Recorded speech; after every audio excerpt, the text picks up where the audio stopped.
There was a perception, if you turn the clock back, certainly when I embarked on this series of books, there was a sense that China's rise was essentially benign. It wasn't like Russia, which everybody's been a little bit worried about what Russia's doing and where it's going and the essential resentment and aggression that has been Russia for a long time, with a sort of maybe a brief pause after the collapse of the Soviet Union.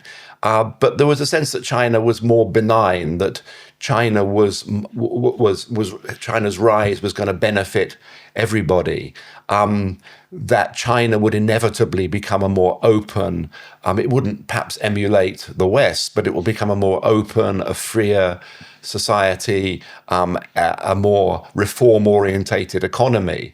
And I think that it took a long time when Xi Jinping came along as party leader in 2012 to realize that this was not the case. And, there was, in Western boardrooms in particular, in companies, that were almost bewitched by this notion of, there's never been a level playing field for business in China. They've broken about every agreed rule of international commerce over the years. But there was always a sense that it was worth it, that we need to be in that China market. I'll give you one example, which I met a diplomat a few years ago in Beijing, an American diplomat, who'd just come back from Ningpo, which is a town on the coast south of Shanghai.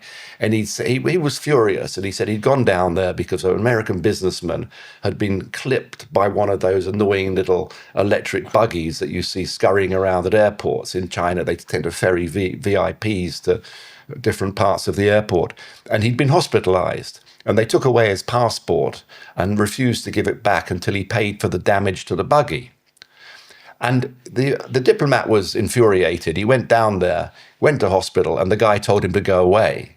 The reason he wanted him to go away was because he wanted to pay the fine, because he didn't want to upset the local authorities with whom he was about to do a big deal.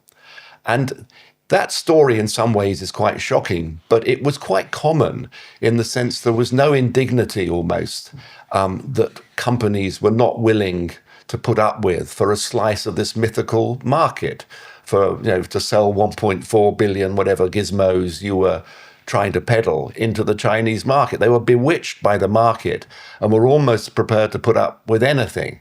I see that changing somewhat.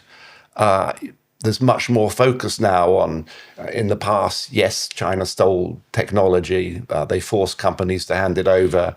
They were the world's biggest cyber spies. But it was almost, we can put up with this because we need to be there. We need to be in the market.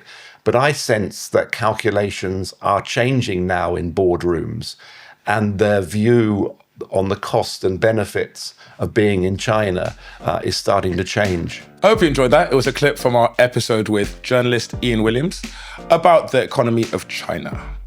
To watch the full episode, click right here. What? The economy of China.